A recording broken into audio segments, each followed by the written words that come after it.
What if the greatest philosophers in history could power your smartphone? Imagine starting your day with Confucius as your mentor and ChatGPT as his messenger. I tried this for 30 days and discovered something that shocked me about ancient wisdom. But what happened on day 17 completely changed how I approach technology forever. Stay to the end to see the exact prompts that transformed my productivity, mental health, and relationships. Hey there, welcome back to the channel, The Oracles of Wisdom, where we explore timeless wisdom in our digital age. Let's look into ancient wisdom plus modern tech. We've all heard that technology is destroying our attention spans and making us less present. And let's be honest, that's often true. But what if I told you that AI could actually help you become more present, more intentional, and more connected to the ancient traditions that have guided humanity for thousands of years? I've spent 30 days testing this controversial idea, combining 5 ancient practices with modern AI tools, and the results shocked me. In this video, I'll show you exactly how to implement these 5 powerful daily rituals that blend ancient wisdom with AI. The 4th one completely changed how I handled difficult conversations, but let me show you where to start. Ritual number 1. The ancient Stoics like Marcus Aurelius practiced daily reflection to master their emotions and focus on what they could control. But most of us struggle with knowing what questions to ask ourselves. Here's where AI becomes your philosophical guide. I created this prompt: act as a Stoic philosopher. Based on today's date and common modern challenges, provide me with 3 journaling questions that would help me practice Stoic principles. Make them specific and thought-provoking. The AI generates fresh questions every day that feel eerily relevant. This kind of questions had led me to realize something I've been avoiding for months. The power here isn't in the technology itself, but in how it connects you to wisdom that's been proven effective for over 2,000 years. Before starting this ritual, my anxiety would spike throughout the day. After just 2 weeks, my resilience noticeably improved, especially when facing unexpected problems. But there's a crucial mistake people make when trying this technique. They treat it as a purely intellectual exercise. For this to work, you must write your responses by hand, not type them. Research shows handwriting activates different neural pathways that enhance emotional processing. Try this tomorrow morning. Set a 10-minute timer and let the ancient Stoics guide your reflection through AI. But what if journaling isn't enough? What if you're struggling with overwhelming emotions throughout the day? That's where our second ritual comes in, which combines ancient Buddhist mindfulness with AI tracking. Ritual number 2, emotion tracking with Buddhist wisdom.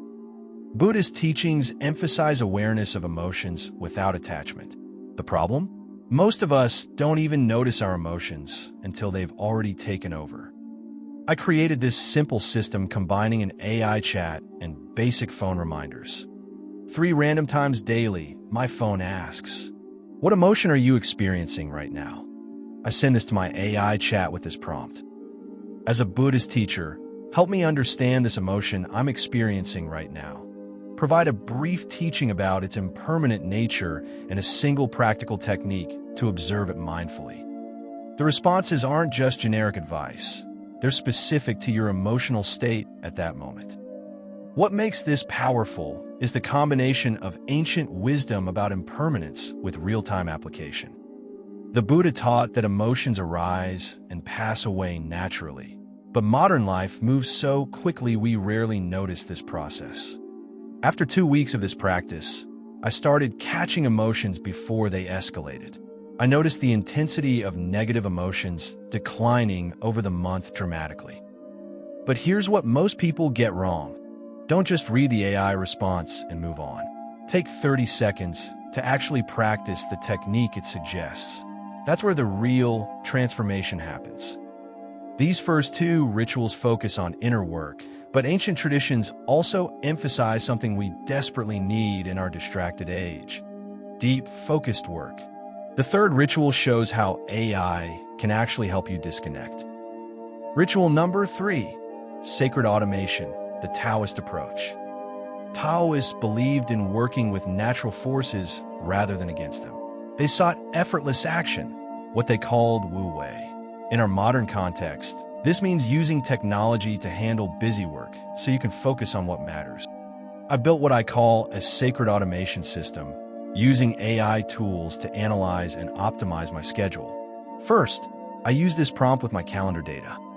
As a Taoist master focused on balance and flow, analyze my upcoming week schedule. Identify where I'm working against my natural energy patterns, where I can batch similar tasks, and suggest 3 specific changes to create more space for deep work and restoration. The AI suggested moving my creative work to mornings, batching meetings on Tuesdays and Thursdays, and creating technology-free blocks for deep thinking. The results were remarkable.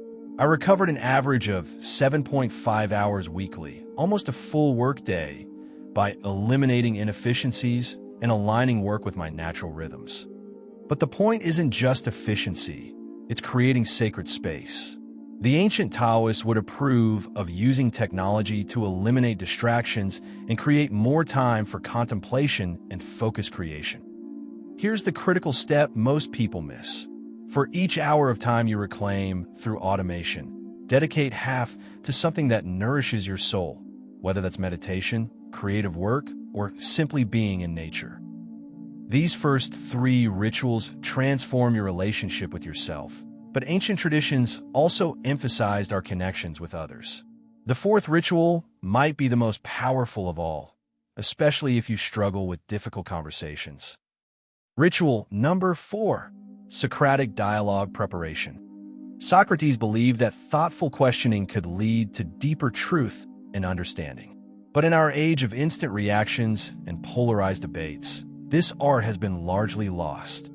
I developed this ritual for preparing for any important conversation or potential conflict.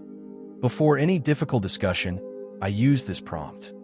Acting as Socrates, help me prepare for a conversation about topic with person/group. Create 5 open-ended questions that would help us explore different perspectives without judgment. Then, anticipate 3 potential objections or emotional reactions and suggest how I might respond with empathy while maintaining philosophical integrity. The questions this generates are remarkable, often angles I wouldn't have considered, which completely shifted the conversations to help find how to collaborate in problem-solving solutions. I've used this technique before team meetings, family discussions, and even potential arguments. The result? Conversations that lead to mutual understanding rather than heightened conflict. But, and this is crucial, the magic isn't in memorizing the AI responses. It's in adopting the Socratic mindset of genuine curiosity. Review the questions, but then set your phone aside and be fully present in the conversation. These 4 rituals have transformed specific areas of my life, but the 5th brings everything together in a way the ancient Confucian scholars would have appreciated. Ritual number 5, Confucian evening reflection. Confucius taught that regular self-examination leads to wisdom and moral development. His followers practiced rigorous evening reflection, asking themselves what they had learned and how they had grown each day. I've modernized this practice with an AI-guided evening ritual that takes just 5 minutes. Each evening, I briefly log key events from my day, then use this prompt. As a Confucian scholar focused on continuous improvement and harmony, review my day's activities. Identify the following. 1. An instance where I demonstrated virtue. 2. One opportunity for growth. 3. One relationship that needs attention. And 4. One concrete action I can take tomorrow to better embody the principle of run, benevolence, and humanity. What makes this powerful is the combination of ancient Confucian values with personalized analysis. The AI helps identify patterns I might miss on my own. After 30 days, I could clearly see my progress in specific virtues. For example, my patience in challenging situations improved dramatically, and I found myself naturally considering others' perspectives more often. The most remarkable change my relationships. By consistently identifying one relationship needing attention, I've reconnected with people I was unintentionally neglecting. But don't just passively read the AI's analysis. The transformation comes from active commitment. I always write down my specific action for tomorrow and place it where I'll see it first thing in the morning. These 5 rituals, Stoic journaling, Buddhist emotion tracking, Taoist automation, Socratic dialogue preparation, and Confucian reflection, have genuinely transformed my relationship with technology and myself. The ancient philosophers weren't against progress. They were against mindlessness. By intentionally using AI to connect us with timeless wisdom, we're not betraying these traditions. We're extending them into our modern context. The key insight I discovered on day 17: these practices only work when the technology serves as a bridge to wisdom, not a replacement for your own thinking. The AI provides structure and inspiration, but the transformation happens in your reflection and action. Compiled all the prompts I use for these 5 rituals and use them. Now I'm curious, which of these 5 rituals resonates most with you? Let me know in the comments which one you're going to try first, and share what ancient wisdom tradition you connect with most deeply. If you found value in this approach to blending ancient wisdom with modern tools, hit that like button and subscribe for more content at this unique intersection. Remember, our ancestors would have seen these tools as nearly magical, but they would remind us that the true magic lies in how we use them to become more fully human. Until next time, be mindful and keep shining.